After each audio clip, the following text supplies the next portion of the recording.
வணக்கம். வரலாறு இன்றைய கேள்வி. டேஷ் குழுவின் பரிந்துரையின்படி அரசியலமைப்பு சட்டத்தில் பரந்த அளவிலான மாற்றங்களை ஏற்படுத்தியமையால் இந்த சட்ட திருத்தம் சிறிய அரசியல் சட்டம் என்று குறிப்பிடப்படுகிறது. எதுனா 1976 நடந்த அந்த அரசியலமைப்பு சட்ட திருத்தம். அது யாருடைய பரிந்துரையின் அடிப்படையில்னா ஸ்வரன் சிங் கமிட்டியின் அடிப்படையில் அந்த மினி கான்ஸ்டிடியூஷன் என்று அழைக்கப்படும் இந்த சட்ட திருத்தமானது திருத்தப்பட்டது. 42வது அரசியலமைப்பு சட்ட திருத்தம். இரண்டாவது கேள்வி, கீழ்கண்டவர்களுள் 3 நட்சத்திரங்கள் என்று அழைக்கப்படாதவர் யார்? யாருன்னு பாத்தீங்கன்னா 3 பேருமே 3 நட்சத்திரங்கள் என்று அழைக்கப்பட்டவர்கள். பக்ருதீன் தியாப்ஜி, ஃபெரோஷா மேத்தா, காசிநாத் மூவருமே. அப்போ மேற்கூறிய மூவரும். மூன்றாவது கேள்வி, காந்தி இர்வின் ஒப்பந்தத்தின்படி பிரிட்டிஷ் அரசு ஒப்புக்கொண்டவை எவை? முதல் பாயிண்ட், சட்டம் ஒரு புதிய இயக்கத்தில் பங்கு கொண்டவர்களை விடுவித்தல். சட்டம் மறுப்பு இயக்கத்தில் பங்கு கொண்டவர்களை விடுவித்தல் சரியானது. INS கட்டுப்படுத்தும் அவசர கால சட்டங்களை விலக்கி கொள்ளுதல், இதுவும் சரியானது. உப்பு வரி ரத்து செய்தல், அதுவும் சரியானது. சத்தியாகிரகவாதிகளின் சொத்துக்களை திரும்ப ஒப்படைத்தல், இதுதான் ஆங்கில அரசு ஒப்புக்கொண்டவை. காந்தி இர்வின் ஒப்பந்தத்தின்படி ஒப்புக்கொண்டவை இவை 4. நான்காவது கேள்வி, மகாத்மா காந்தியடிகள் இந்தியா திரும்பியதும் அகமதாபாத்தில் தன்னுடைய பாரிஸ் நண்பர் யாருடைய பங்களாவில் தன்னுடைய முதல் ஆசிரமத்தை, சத்தியாகிரக ஆசிரமத்தை உருவாக்கினார்? யாருன்னு பாத்தீங்கன்னா ஜீவன்லால் தேசாய். இவருடைய பங்களாவில் தான் தன்னுடைய முதல் சத்தியாகிரக ஆசிரமத்தை காந்தியடிகள் தொடங்குகிறார். அடுத்து, சம்புவராயர்கள் எந்த பகுதியில் அரசியல் செல்வாக்குடன் விளங்கினார்கள்? சம்புவராயர்கள் யாருன்னு பாத்தீங்கன்னா திருவண்ணாமலை, வேலூர், காஞ்சிபுரத்தை உள்ளடக்கிய இந்த தொண்டை மண்டல பகுதியில் அரசியல் செல்வாக்குடன் விளங்கியவர்கள். ஆசியா முழுவதும் பயணித்த ஒரே ஐரோப்பியர் யார்? யாருன்னா மார்க்கோ போலோ.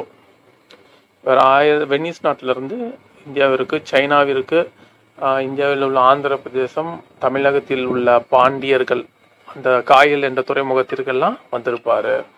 அப்போ ஆசியா முழுவதும் பயணித்த ஒரே ஐரோப்பியர் அல்லது வெனிஸ் நகர பயணி யாருன்னு கேட்டாங்கன்னா மார்க்கோ போலோ.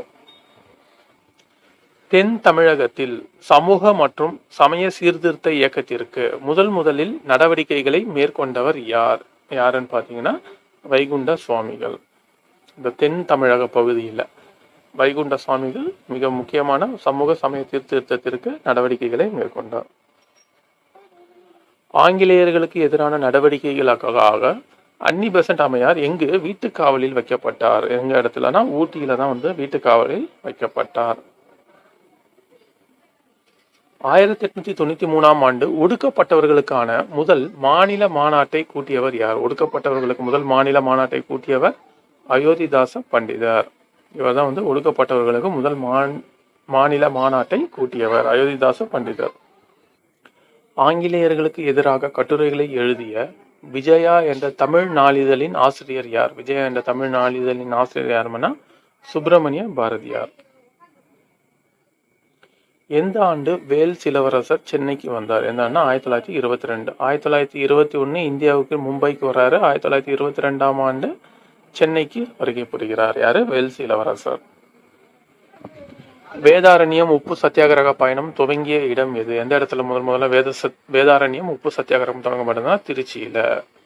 இது யார் தலைமையில் நடந்ததுன்னா ராஜாஜி அவர்களின் தலைமையில் வேதாரண்யம் உப்பு சத்தியாகிரகம் பயணம் துவங்கியது. எந்த சந்திப்பில் வாஞ்சிநாதன் திருநெல்வேலி துணை ஆட்சியர் ஆஷை சுட்டார்? எங்கன்னா மணியாச்சி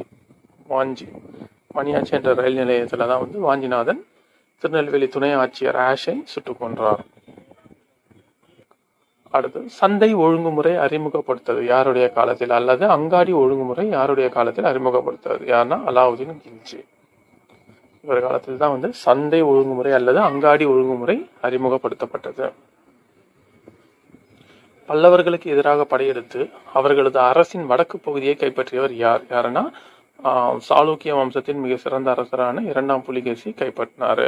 முதலாம் மகேந்திரவர்மனை வீழ்த்தி அந்த பகுதிகளை எல்லாம் கைப்பற்றுவார். ஆனால் முதலாம் நரசிம்மவர்மன் 2ஆம் புலிகேசியை தோற்கடித்து அவர்களுடைய தலைநகரம் வாதாபியை அழிப்பார்.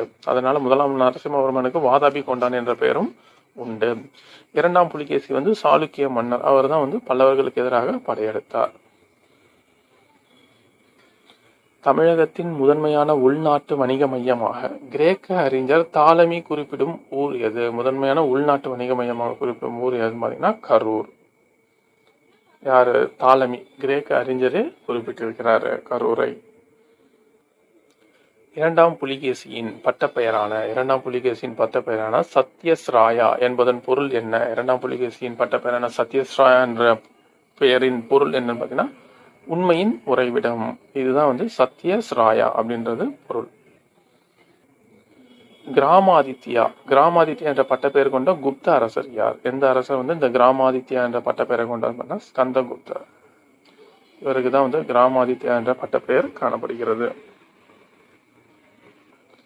அரசியலமைப்பு சட்டத்தில் கொடுக்கப்பட்டுள்ள சுதந்திரத்தின் வகைகள் எத்தனை தற்போது 6. முன்னாடி 7 கொடுத்திருந்தாங்க. அதுல இருந்து சொத்துரிமை நீக்கப்பட்டு இதாகிவிட்டது. அப்போது தற்சமயம் எவ்வளவு சுதந்திர வகைகள் இருக்குதுன்னு பார்த்தீங்கன்னா 6 வகையான சுதந்திரங்கள் காணப்படுகின்றன. மத்தியில் கூட்டாட்சி அரசு பணியாளர்கள் தேர்வாணையம் ஒன்றும் மாகாணங்களில் மாகாண அரசு பணியாளர் தேர்வாணையம் ஒன்றும் உருவாக வழிவகை செய்த சட்டம் எதுன்னு பார்த்தீங்கன்னா இந்திய அரசு சட்டம் 1935. அதுதான் மத்தியில் கூட்டாட்சி அரசு பணியாளர் தேர்வாணையம் ஒன்றும் மாகாணங்களில், அதாவது மாநிலம் அப்படின்னு வச்சுக்கிட்டா மாகாண அரசு பணியாளர் தேர்வாணையம் ஒன்றும் வழிவகை செய்த சட்டம் இந்திய அரசு சட்டம் 1935. நன்றி.